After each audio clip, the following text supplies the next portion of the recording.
देखिए इसमें संज्ञा के विषय में समास समास समास के विषय में बात कर रहे थे। फिर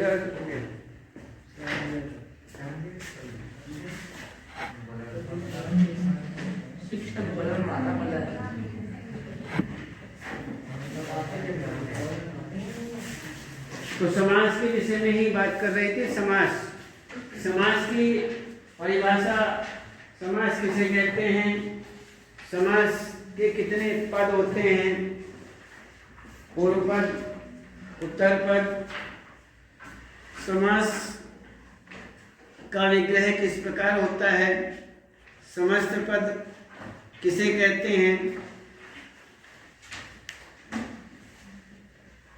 और अन्य समस्त पद, समस्त विग्रह, संधि और समास में अंतर, समास के भेद और आगे कारकीय संबंध समास, कारकीय संबंध समास के विषय में समास के भेदों के अंतर्गत जो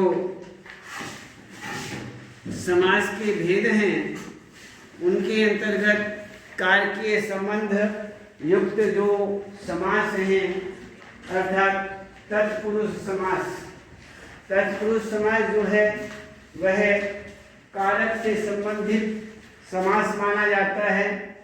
उसके बिना तत्सम का कोई महत्व नहीं, क्योंकि कारकीय चिन्ह जो हैं वह समस्त पद के अंतर्गत कारकीय चिन्ह लोप रहता है।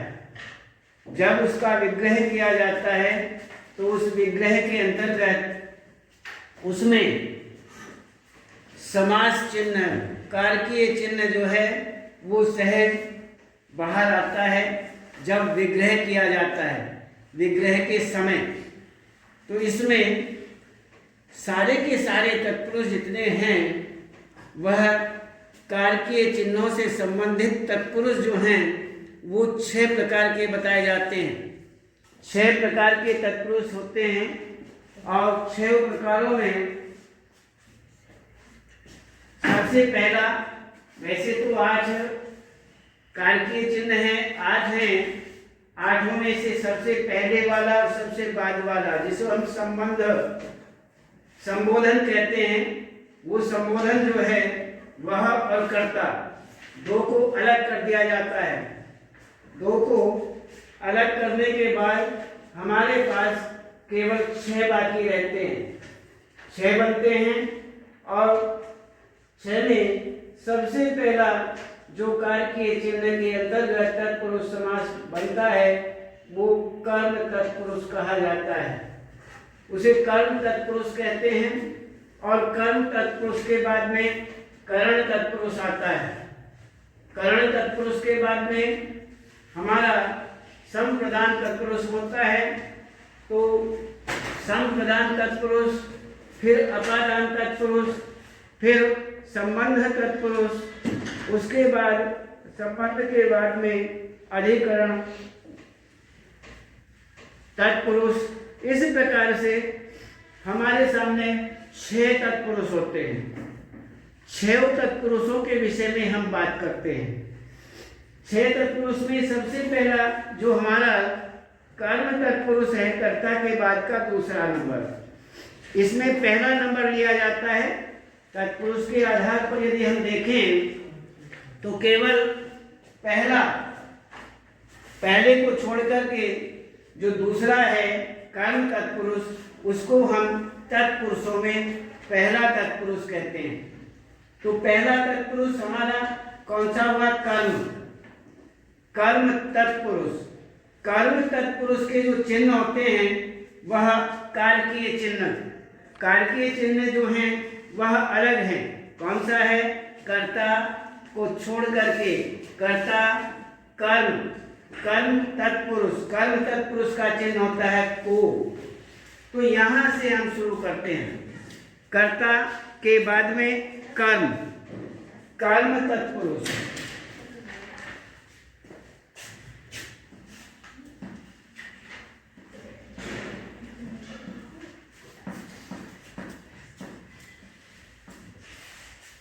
कर्म तत्पुरुष, इसका कारकीय चिन्ह जो होता है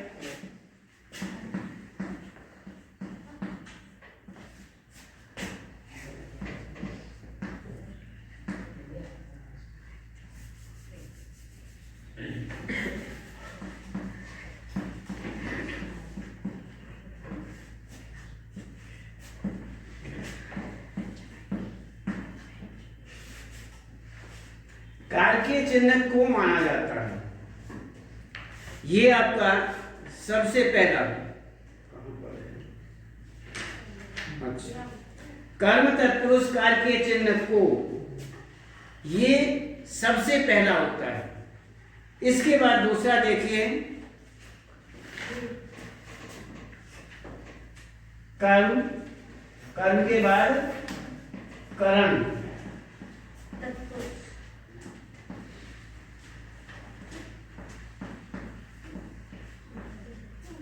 तीसरा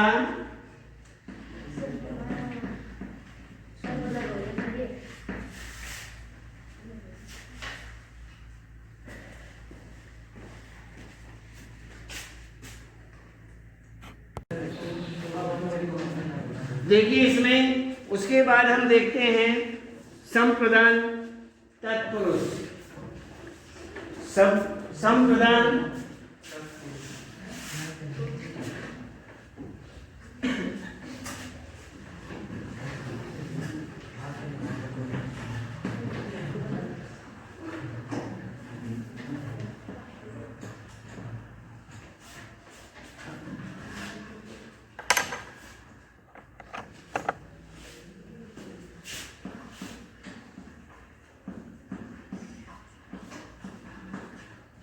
इसके बाद अपादान तत्पुरुष। अपादान संबंध,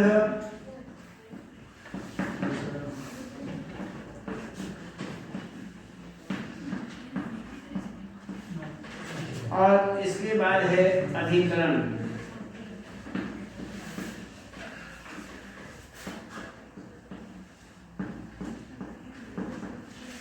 ये हमारे इसमें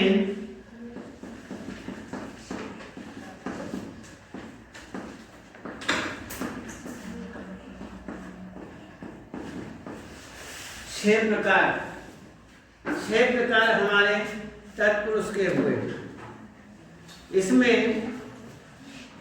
अलग अलग इनके चिन्ह हैं और बिना चिन्ह के हमारे तत्पुरुष का कोई महत्व नहीं। जितने भी तत्पुरुष होंगे, जितनों के अंदर कारकीय चिन्ह लोप हैं, वो हमारे अलग अलग तत्पुरुष हुए। जैसे पहला था कर्ता को, दूसरा है कर्म से के द्वारा,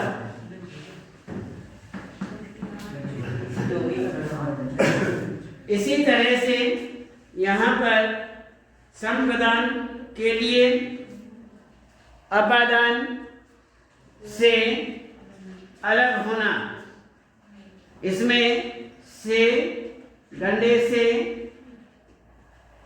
अन्य से के द्वारा, इसमें के द्वारा शब्द आता है। जैसे अध्यापक डंडे से मारता है, डंडे के द्वारा। हम के बल्ले से खेलते हैं। तो से शब्द जो है के द्वारा इसमें होता है, और अलग होने अर्थ में भी इसमें लिया जाता है। मैं पेड़ से गिरता हूँ, मैं घोड़े से गिरता हूँ, मैं विद्यालय से घर जाता हूँ, मैं घर से विद्यालय आता हूँ। ये मैं कक्षा के कमरे से बाहर जाता हूँ, मैं बाहर से कमरे में आता हूँ। ये जे से अलग होना, अलग होने अर्थ में पेड़ से पत्ता गिरता है, अर्थात पेड़ से पत्ता अलग हो रहा है। आप घर से स्कूल आते हैं तो घर से अलग हो रहे हैं। आप स्कूल से घर जाते हैं तो स्कूल से अलग हो रहे हैं। आप घोड़े से गिरते हैं तो घोड़े से अलग हो रहे हैं। तो यहाँ पर से और अलग होने के अर्थ में इसमें से का अर्थात इसका अपादान जो पंचमी विभक्ति होती है, इनकी विभक्तियों का नाम अलग अलग होता है। यहाँ पंचमी विभक्ति यदि ये सब कुछ नहीं दिया है, प्रथमा विभक्ति, द्वितीया विभक्ति, तृतीया विभक्ति, चतुर्थी विभक्ति, पंचमी विभक्ति, षष्ठी विभक्ति, सप्तमी विभक्ति और सप्तमी के बाद में संबोधन होता है। तो इस प्रकार से 8 विभक्तियों में लिया जाता है। 8वीं विभक्ति हमारा संबोधन होता है। 8वीं विभक्ति हमारा संबोधन होता है। तो इसी प्रकार से हम इन सारे संबंधों का विशेष रूप से ध्यान रखेंगे और इसके बाद आपको आगे बताएंगे।